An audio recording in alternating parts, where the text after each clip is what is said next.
All right, so we got our light switch. That's great. Suppose this light switch is a little too boring for us, and we want to make a slider so that we can dim the lights to whatever we want on the background of our application. How would we do that? Let's make some changes to our app to make that happen. The first thing I'm going to do is I'm going to click on my light switch in my document outline, and I'm going to hit delete.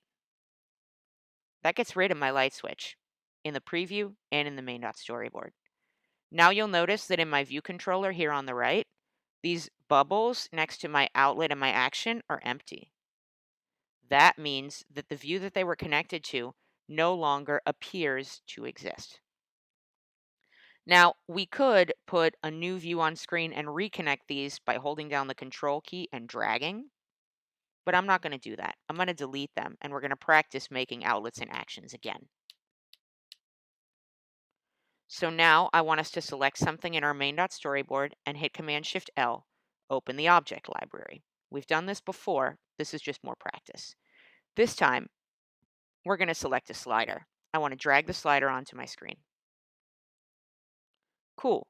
Now you'll notice that in my previews, the slider, again, doesn't appear here and doesn't look that good. So once again, we're going to center it horizontally and vertically.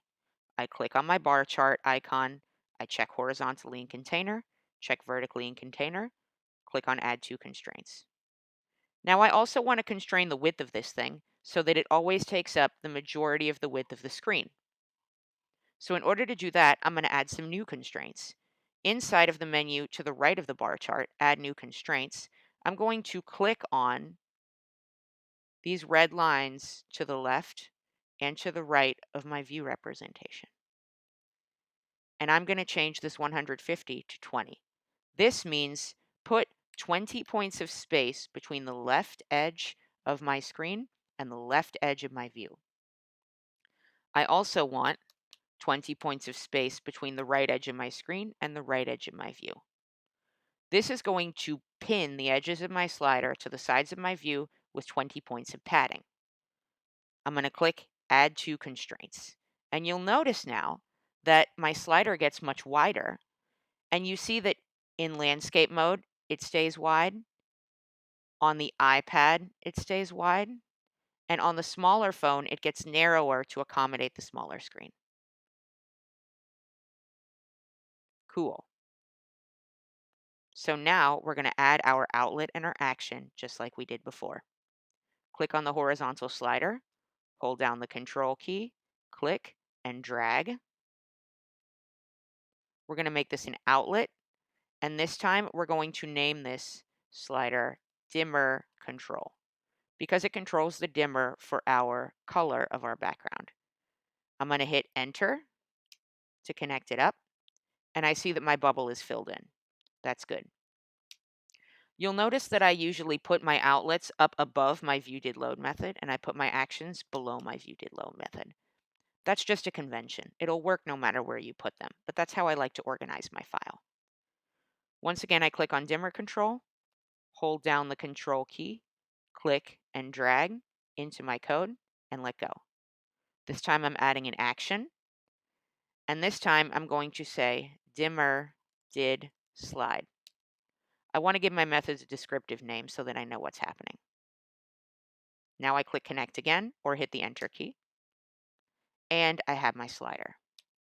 Now, how am I going to know where the slider is slid to? This is something that I still have to figure out. And in order to show you how I might figure this out, we're going to learn a new way of getting information in iOS, which is through the console. So let me get access to my self.dimmer control here and use the dot trick to see what's available on my dimmer control. I see, let's see, debug description, custom mirror, hash value. I can set my maximum value and my minimum value. That's interesting to know. Let's see if I just have regular old value available. And it looks like I do. There's this attribute called value, which is a float. The description here at the bottom says it's the slider's current value. That looks like it's probably what I want, but I'd like to see what that value is. So I'm going to print it out. The way I do that is with print self.dimmerControl.value. Now, every time dimmer did slide is called, it's going to print out the value. Let's run the app and see what that looks like.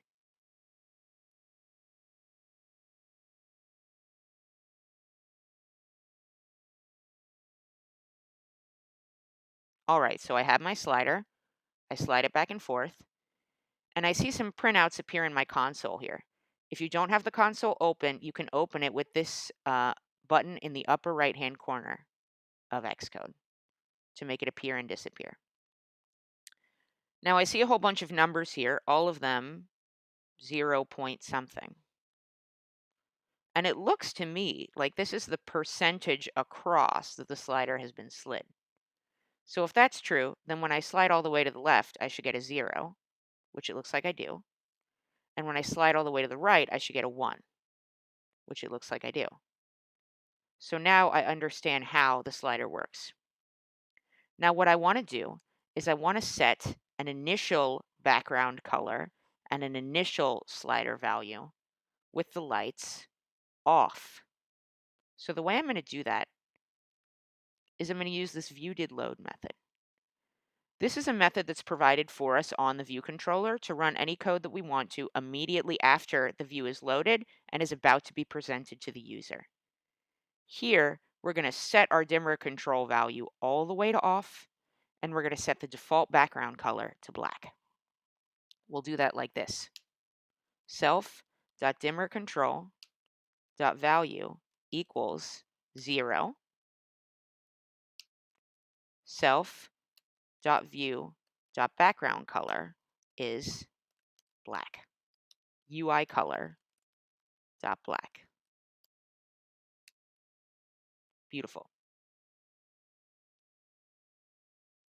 Now, when we run our app, we should start with the lights completely off.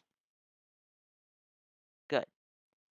Still nothing happens when I slide other than the printout. So now it's time to start setting up my dimmer to add some color as I slide across. We're going to do that inside of the dimmer.didSlide method.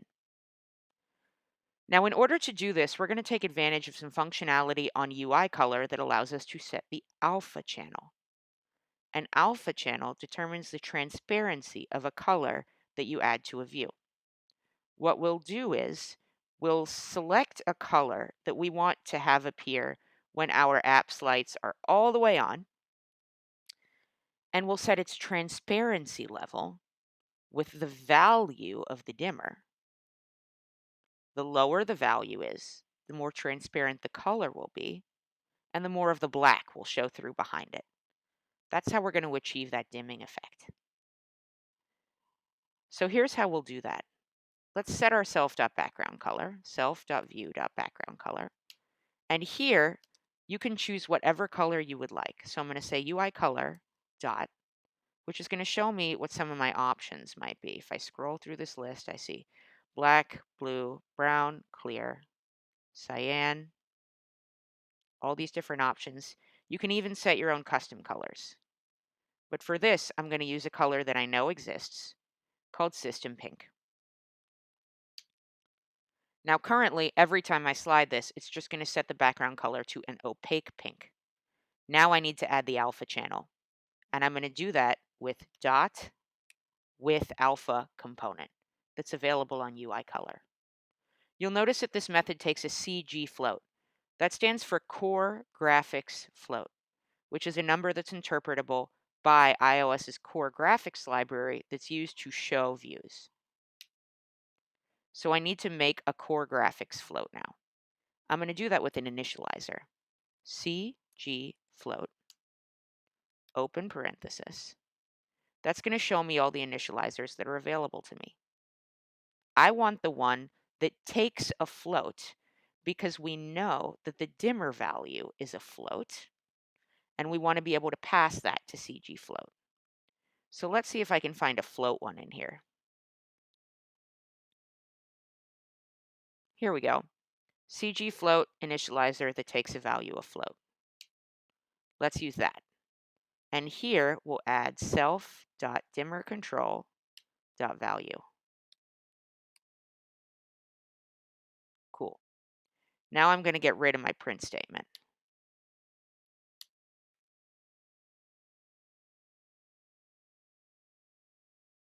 So I'm going to set my background color to pink with a transparency equal to the current dimmer controls value. Let's run the app and see if it works.